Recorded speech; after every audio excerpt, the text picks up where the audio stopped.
Teman-teman, apa kabar? Sorry nih ya, saya minta maaf jarang update karena ya biasalah banyak kesibukan. Hari ini saya mau mengupdate mengenai ini. Jadi saya sudah dapat sertifikasi dan udah dikirimkan ke rumah gitu. Kita buka sama-sama ya, apa isinya, apa yang saya dapatkan. Oke, kita buka ya sama-sama. Isinya adalah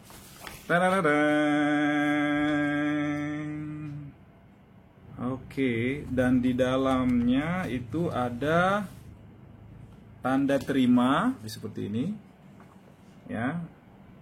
Persatuan Insinyur-Insinyur dengan ini menetapkan Eri Setinjak nomor keanggotaan sekian sebagai Insinyur Profesional Madya IPM.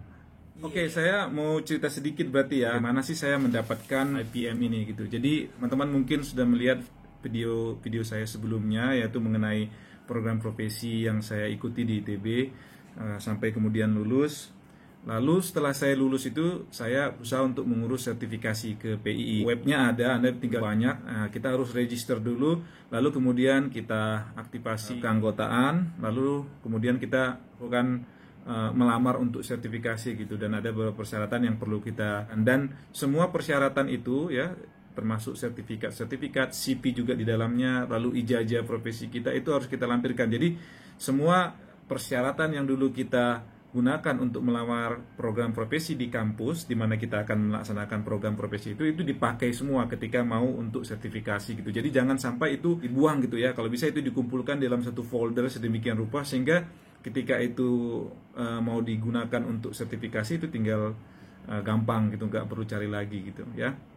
Jadi ketika itu saya mendaftar, jadi jujur aja karena kesibukan saya minta orang untuk membantu saya untuk mengurus sertifikat yang perlu saya attachment, persyaratan apa yang harus dilampirkan begitu ya. Jadi setelah saya submit semuanya, lalu nanti ada dari PII ya mengontak saya, lalu menginformasikan apa aja kekurangannya, karena dalam sertifikasi PII itu nanti dibagi 3 ya hasilnya ya, ada insinyur pertama ya, lalu madya, lalu utama gitu ya, IPP, IPM, dan IPU gitu. Itu berdasarkan nilai gitu. Jadi kalau sertifikat kita kelasnya internasional itu itu saya lampirkan, lalu kemudian setelah itu berapa waktu, mungkin ada sekitar sebulan, lalu dikontak untuk mengikuti sidang interview gitu untuk sertifikasinya. Itu saya ingat itu malam hari jam mungkin pukul 7 melalui Zoom.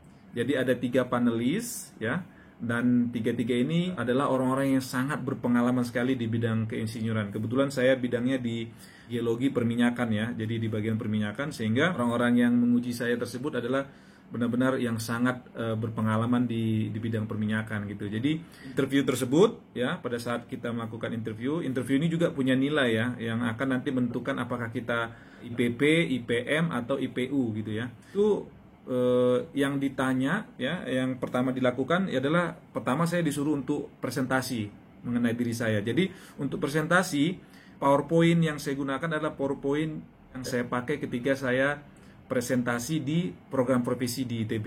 Itu pure saya pakai, saya presentasikan lagi di program sertifikasi PII gitu ya. Jadi saya kemudian menyampaikan itu kurang lebih 15-20 menit. Lalu setelah itu sisanya itu ada hampir mungkin sejam, itu tanya jawab ya, tanya jawab dengan 3 panelis tadi itu. Jadi mereka berusaha untuk cross check apakah yang kita sebutkan itu, yang kita sampaikan di dalam presentasi kita, lalu sertifikat yang sudah kita sampaikan itu benar-benar valid dan benar adanya gitu ya. Jadi sebagai contoh, saya menyampaikan studi kasus mengenai pekerjaan saya di suatu daerah dengan perusahaan tertentu, perusahaan X misalnya. Dia akan tanya detail mengenai apa formasinya, apa ke dalam pengeborannya, terus tipe-tipe pengeboran seperti apa saja yang pernah saya alami di sana gitu, dan jadi lebih dalam gitu ya. Lalu kemudian yang saya masih ingat juga yang ditanyakan yaitu mengenai kegagalan ya, kesalahan apa yang pernah kita lakukan dalam pekerjaan ya. Nggak ada orang yang sempurna di dunia ini, pasti setiap orang pernah melakukan kesalahan ya.